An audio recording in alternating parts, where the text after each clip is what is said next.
Oi pessoal, tô aqui para gravar, tá? Uma revisão, certo? Vai ser uma revisão bem rápida, mas eu espero que ajude vocês. Bom, a gente vai falar de ácidos e bases, tá? Principalmente, na verdade, exclusivamente ácidos e bases de arrênios. Só que a gente vai falar um pouquinho sobre o conceito geral de ácidos e bases e depois falar alguns tópicos sobre ácidos e bases, tendo como a princípio a característica das bases e ácidos de arrênios. Bom, a gente sabe que a parte histórica, né, ela é mais assim uma curiosidade a respeito do conteúdo, mas é importante para a gente saber de onde é que vem os nomes, né? Então, ácido vem do latim, que é ácidos, que significa azedo, e fazia referência primeiro ao vinagre. Claro que a gente tem vários outros ácidos, mas a princípio o vinagre foi o exemplo mais utilizado.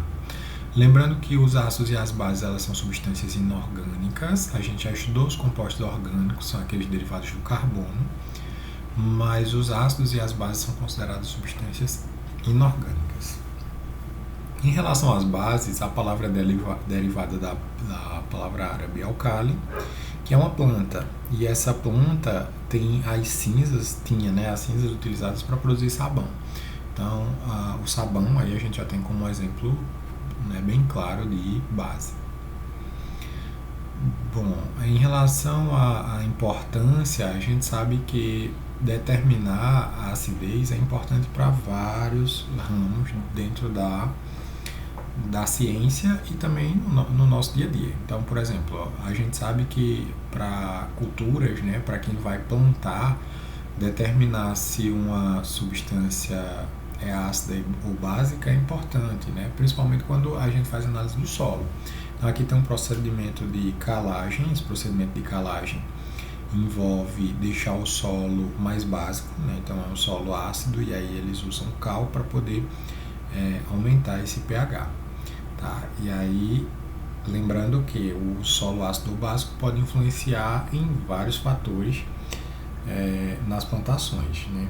Aqui a gente tem um exemplo das hortênsias, que são flores, são plantas cuja flor é azul quando está no solo ácido e a flor rosa quando está em um solo que tem característica básica, o alcalino. Tá? Lembrando que base também pode ser chamada de alcalino. Em relação à acidez, a gente tem uma medida chamada de potencial hidrogeniônico. Esse potencial hidrogeniônico ele tem uma escala que varia de 0 a 14, onde o 14 é o mais básico ou alcalino e o 0 é o ácido, mais ácido, tá? E neutro fica no meio termo. A gente tem também uma tabelinha, aqui tem uma tabelinha, vocês podem observar que eu tenho várias substâncias e seus respectivos pHs. Então, a gente tem, por exemplo, aqui, olha só, sabonete, né? Sabonete tem o pH 9 a 10, então vai ser uma substância alcalina. Eu vou ter aqui, por exemplo, refrigerante tipo cola, pH 2,5, tá? Então é uma substância ácida. E eu tenho aqui, ó, batendo 7 como um pH e, portanto, uma substância neutra, sendo água pura, tá? Para a água que não é pura, então se você observar aqui, por exemplo, a água do mal, que ela tem uma concentração de sais, a gente já vai ter um pH de 8. Então ela já deixou de ser neutra e passa a ser aqui básica. Então, dependendo do componente que está dissolvido ali na água, o pH pode variar. Podemos medir a acidez de vários modos. Um deles, bastante utilizado e também bem barato, por assim dizer, é o papel tornassol. Tá? O papel tornassol ele vai ser usado ele é colocado no líquido, né, imerso no líquido, e aí ele vai mudar de cor. E dependendo da coloração que ele adquirir, eu vou saber se a substância ela é ácida, se é muito ácida, né, se é básica, muito básica, ou se ela é neutra. Tá? Então a gente tem uma escalazinha para poder determinar isso.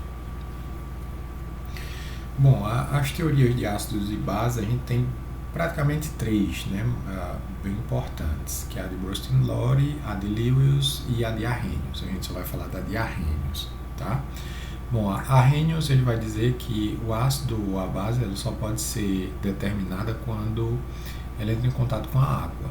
Então, para Arrhenius, para saber se é base ou ácido, a gente tem que obrigatoriamente adicionar essa base ou esse ácido na água, tá? Essa substância na água. Bom, o exemplo mais comum que a gente tem aqui é o HCl, o ácido clorídrico.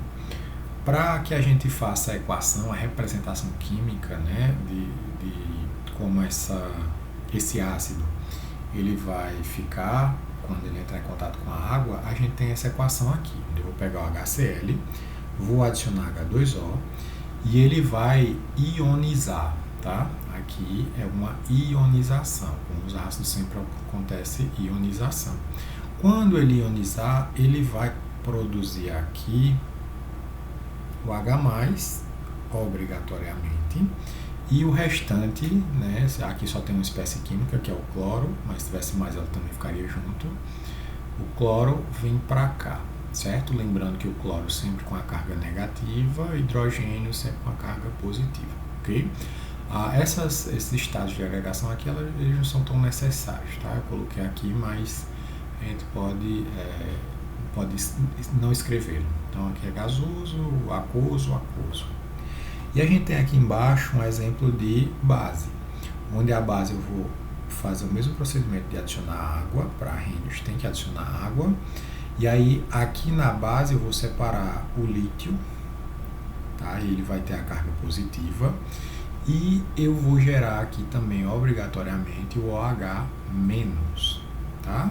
Lembrando que carga positiva a gente chama de cátion, né? Carga negativa a gente chama de ânion. Então aqui é um cátion, aqui é um ânion. Uma dica para conhecer o ácido ou a base, né? A gente já viu isso em aula. Começou com hidrogênio, é ácido. Terminou com OH, é base. Ok? Depois vocês dão uma olhada nos tópicos, só para ver a definição formal, né? Ácido é toda substância que em meio aquoso produz o íon H+, também chamado de hidrônio, a gente vai ver mais para frente. E base é qualquer substância que em meio aquoso produz o íon OH-. Então essas são as definições de ácido e de base para Arrhenius. Essa aqui é a parte de revisão da equação química, é só reforçando que a gente chama de íons quando a espécie química ela tem carga. Quando eu chamo de espécie química, significa o elemento químico, tá? Então, quando o elemento químico tem carga, sendo positivo ou negativo, ela é chamada de íon. E aí, se a carga for negativa, eu chamo de ânion. Se a carga for positiva, eu chamo de cátion. Lembrando que o positivo do H+, ele pode ser escrito também como um mais, é a mesma coisa, tá? Assim como o Cl- pode ser escrito como um menos. Esse sinal aqui também pode vir na frente, -1 ou menos. E aqui também, positivo pode ser +1 ou 1 mais. Okay? Aqui temos substâncias que são reagentes, substâncias que são produtos. Tá? Aqui é a setinha de sentido da reação, estado da agregação e aqui o que eu adicionei, né? Adicionei água a essa reação química. Bom, para descobrir o caráter básico, o ácido da substância, é só a gente olhar aqui, ó. Se começar com H é ácido, se terminar com OH é base. Então, dito isso, se vocês observarem que vai ser ácido, base, ácido, base e base, ok? Preste atenção que esse H aqui não influencia, tá? Ele não está no começo aqui da equação química, certo? E ela termina com OH. Então, terminou com OH, a substância vai ser uma base. Bom, a gente vai afunilar um pouquinho para falar sobre ácido. O ácido, a gente já viu que é uma substância que quando você coloca na água, ela libera o H+. E esse H+, tem um nomezinho, ele é chamado de hidrônio, certo? Então, a gente tem esse hidrônio aqui sendo liberado toda vez que o ácido entra em contato com a água, e ele também pode ser escrito desta forma aqui. Mas, que estranho, professor, quer dizer que isso aqui é a mesma coisa disso aqui? É mais ou menos, a gente pode dizer assim, isso aqui é equivalente a isso aqui, tá? Porque quando a gente mistura a água com o ácido, a água ela não evapora, ela não vai sair da equação, ela fica na equação, tá? Só que a gente não precisa representá-la na equação. Então, ao invés de a gente escrever a água junto do H+, como está aqui, a gente simplifica e escreve só o H+, ou H1+, que dá no mesmo, ok? Então, essa aqui é a versão do hidrônio junto com a água, pode fazer a conta aqui que você vai ver que tem um H2O aqui dentro. E aqui é a versão simplificada desse hidrônio, tá? Então, você pode escrever dessa forma mais completa ou dessa forma mais simplificada. A forma mais simplificada faz a gente ganhar tempo, tá? Um ácido conhecido aqui é o ácido clorídrico, né? Ele é liberado quando há uma erupção do vulcão e ele é corrosivo. Em relação à classificação dos ácidos, a gente tem o seguinte, ó. Os ácidos eles podem ser monoácidos, quando ele só tem um hidrogênio ionizável, diácidos quando tem 2, triácidos quando tem 3 e tetrácidos quando tem 4, tá?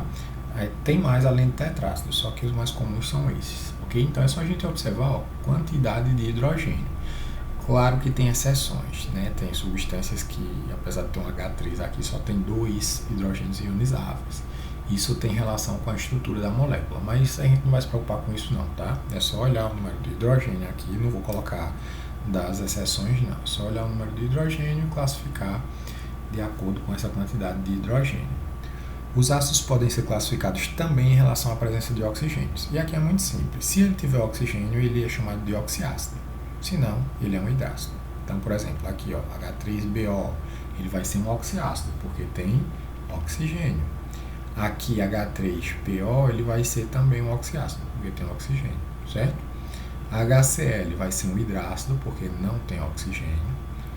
H2S também vai ser um hidrácido, porque não tem oxigênio, e assim sucessivamente.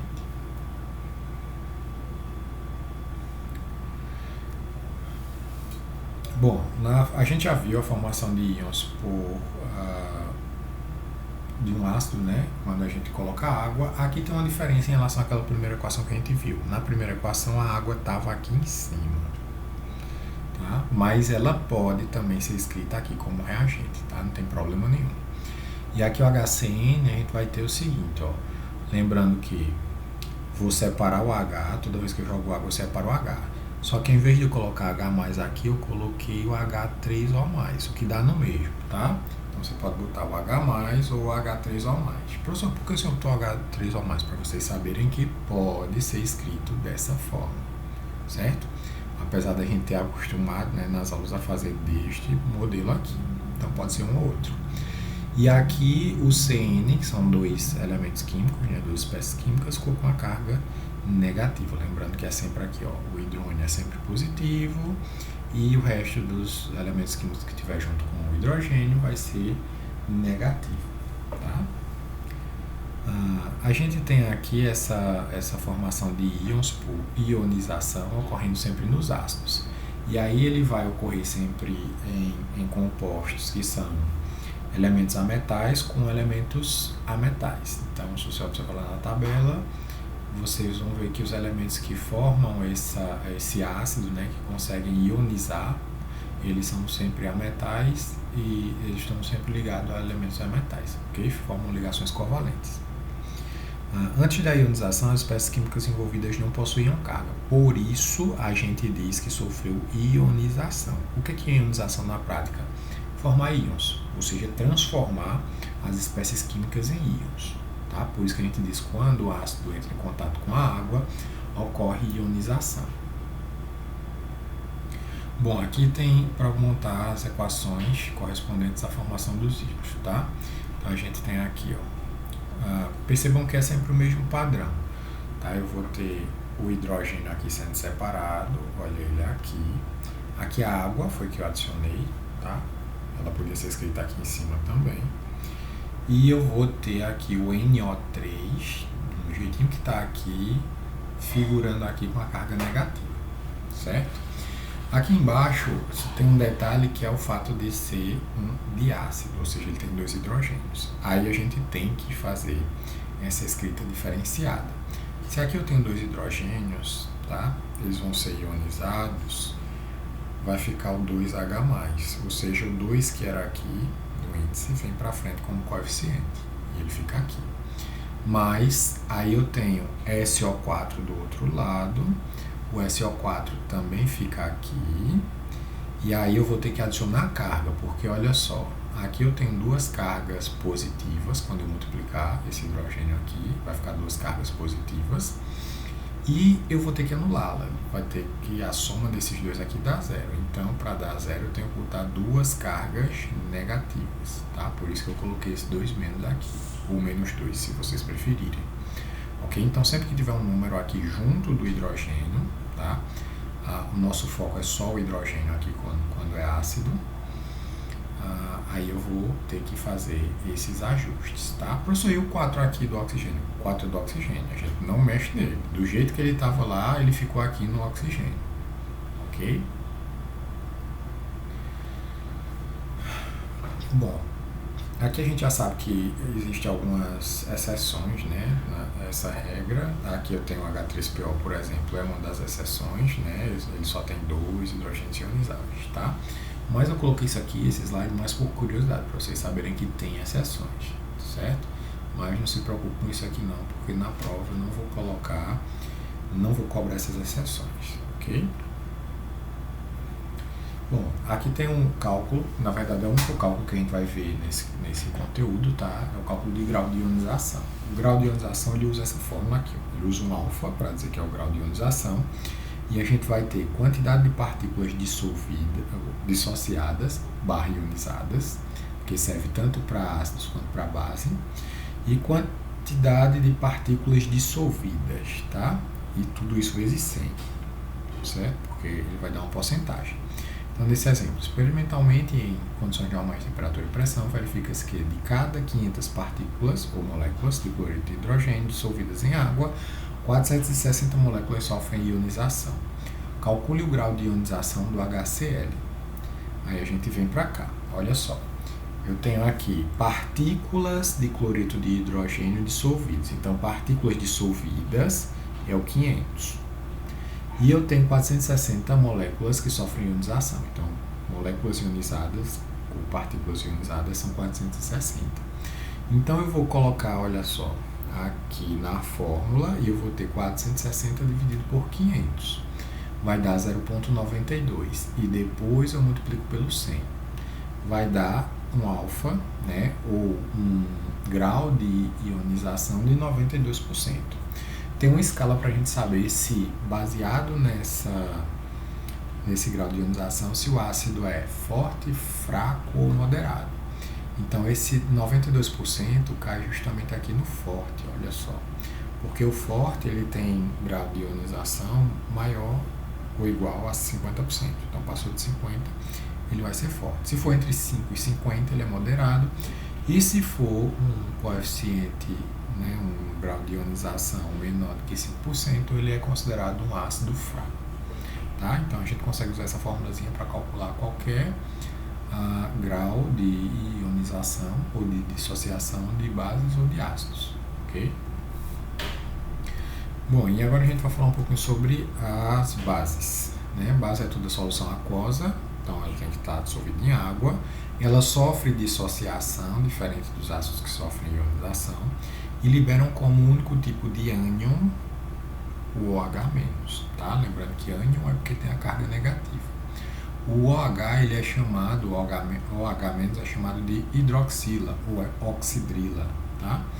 E um exemplo de base bem comum é a amônia, né? A amônia ela é volátil e ela é liberada, por exemplo, na decomposição das fezes do morcego, tá?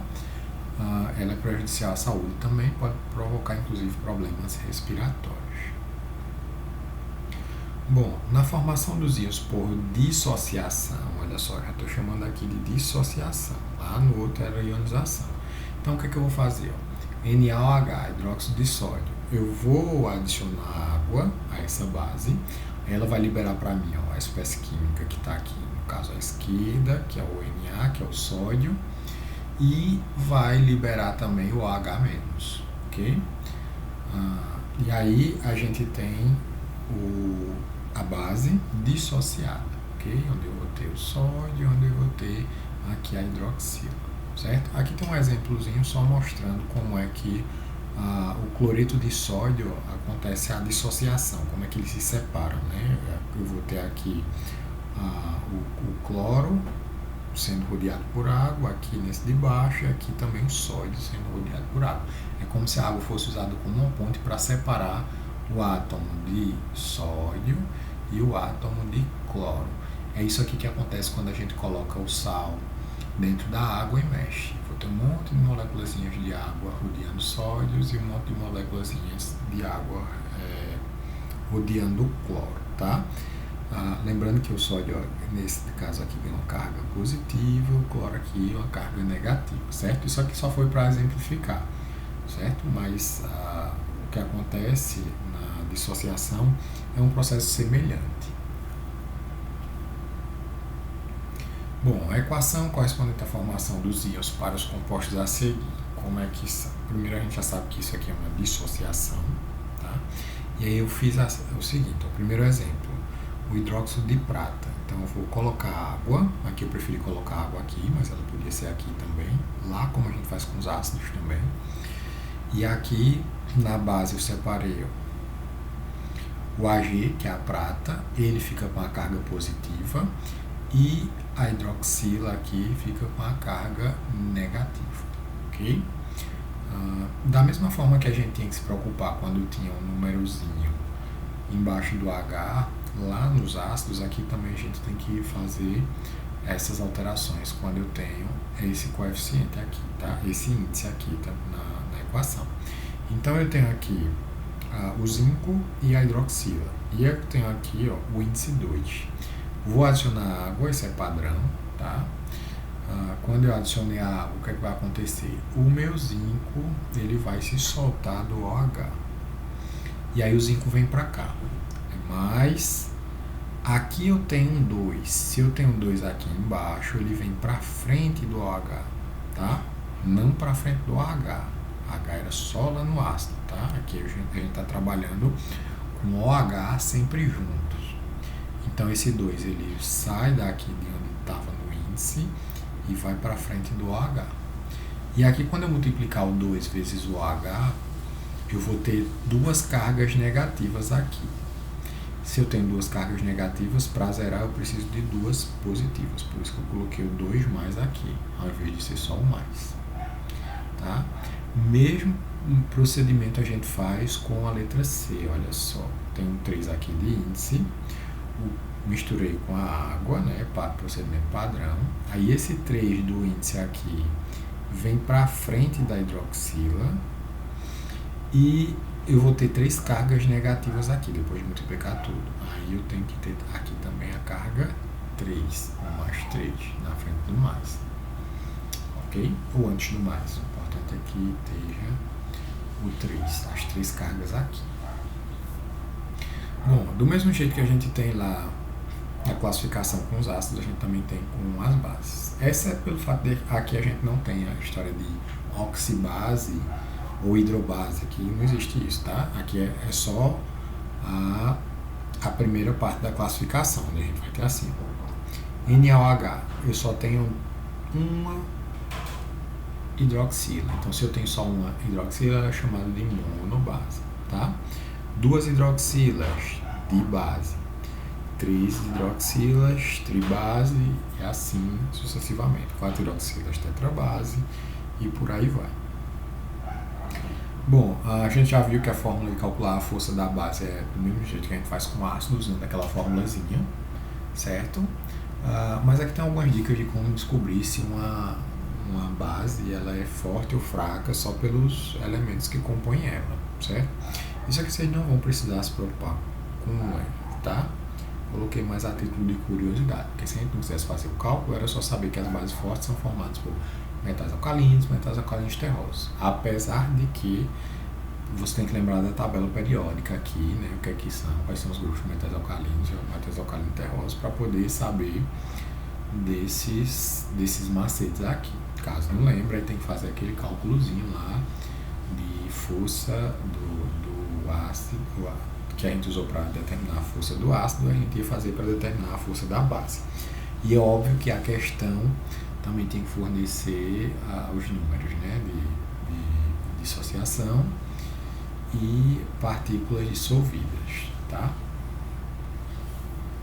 Bom, pessoal, então era isso, tá? Eu espero que vocês estudem, né? Tem uma atividade no grupo, aliás, na pasta tem uma atividade, e aí, boa prova.